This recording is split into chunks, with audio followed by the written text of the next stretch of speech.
How to assemble your PwnPad.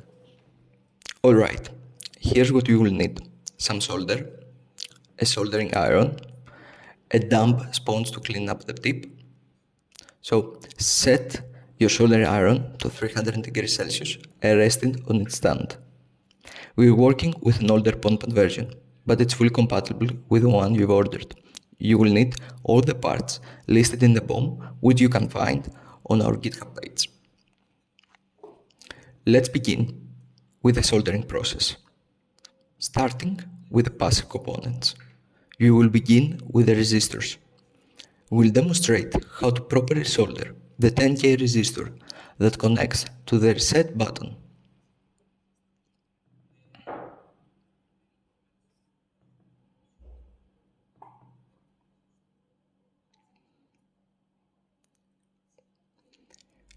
Bend the resistor's legs and insert it into the corresponding holes. Then, bend the legs outwards slightly on the back side to hold it in place.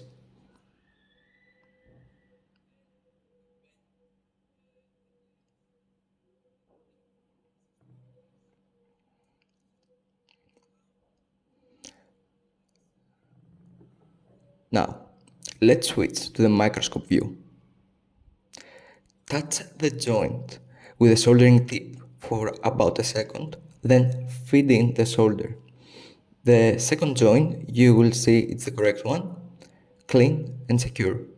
Then apply a little solder to the side of the joint again. Grab your cutting pliers and trim the excess leads.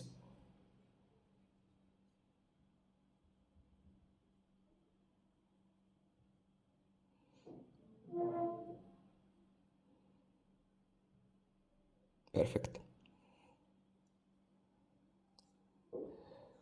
Now repeat the same steps for all resistors and passive components. Once those are done, we will move on to installing the LEDs, capacitors, and the voltage regulator, which are the one of the few components you will need to install correctly for safety reasons.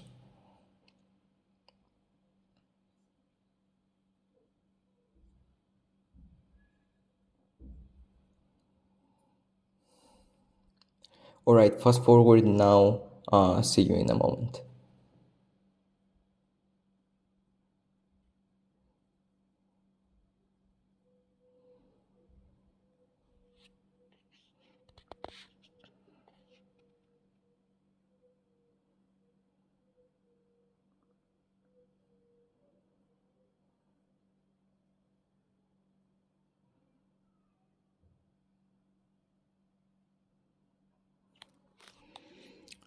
Great. As you can see, all the resistors have been soldered. Let's move on to the first LED. The anode, or the positive side of the LED, is the longer leg. Your PCB may have a plus sign to make it to mark it. If not, just remember the longer leg equals the positive side, and on PwnPad the anode, the positive side, is the left hole. Insert the legs, insert the LEDs, bend the legs to hold it in place, and solder it the same way you did the resistors. Yeah, all good.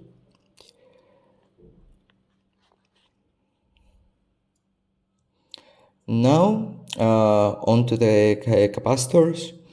The electrolytic capacitors are polarized, so orientation matters. Installing them correctly can cause them to fail, even explode. They will have a negative strip on the side to indicate the cathode, and the longer red is the positive side. Double check the capacitor value before placing them. Insert, bend the legs, and solder just as before. So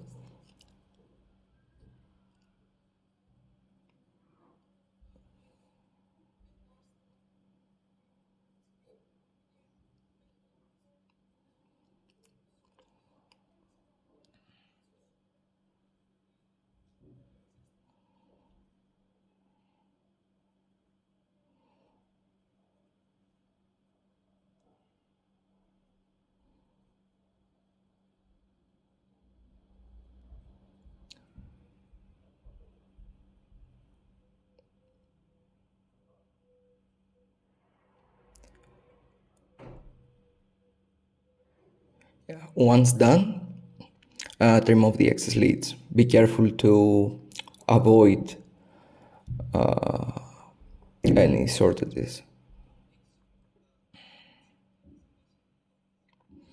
Next is the DC to DC voltage regulator. It may not fully fit flush with the PCB. There might be a small gap. That's fine. Insert the pins as far as they go and solder them carefully.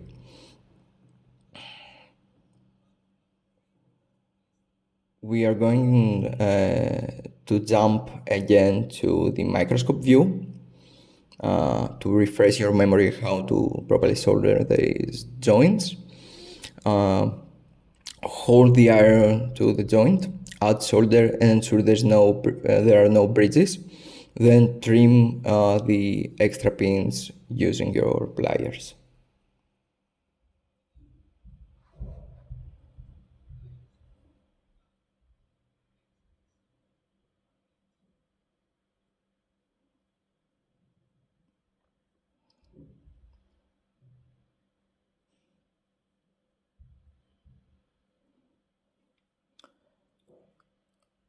Perfect. At this point, continue soldering the rest of the components. Most aren't polarized except the microcontroller. Check the silk screen on the board to ensure the correct orientation. Align them properly and solder it in place.